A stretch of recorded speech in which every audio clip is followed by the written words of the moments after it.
Problématique qui se pose avec acuité dans une Afrique qui peine à combler les besoins de sa population en électricité de qualité et de quantité suffisante. La transition énergétique est aujourd'hui une exigence et une opportunité pour les continents.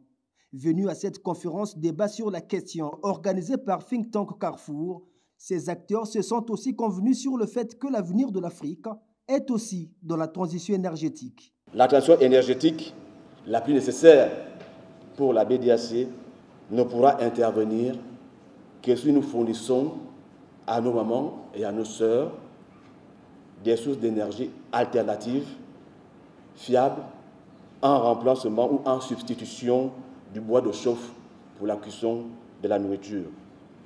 La transition énergétique doit être juste parce que la transition est l'absolue nécessité qui est la nôtre en tant qu'Africains.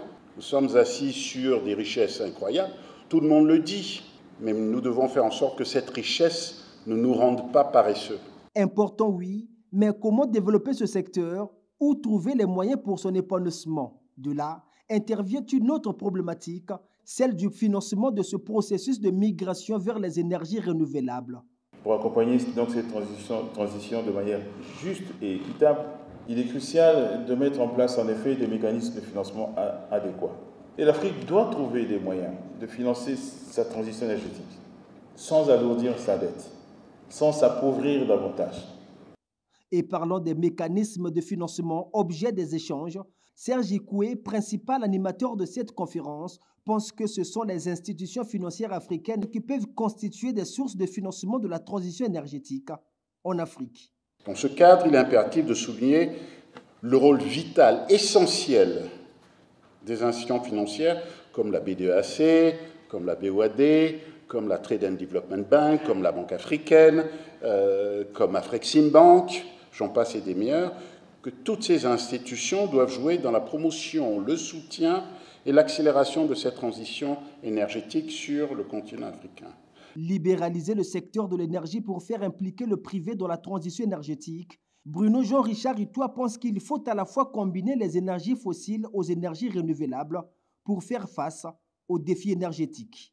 Donc oui, la solution, c'est à la fois de développer les énergies renouvelables, il faut créer l'écosystème africain favorable à cela. Les autres ne viendront pas nous le construire, ce n'est pas vrai. Et dans le même temps, rendre les énergies fossiles vertes. Et c'est possible. Donc nous pouvons faire simultanément à la fois les énergies renouvelables et verdir, rendre green les énergies fossiles en général. Pour ce qui concerne le gaz, c'est une aberration totale de ne pas soutenir le gaz.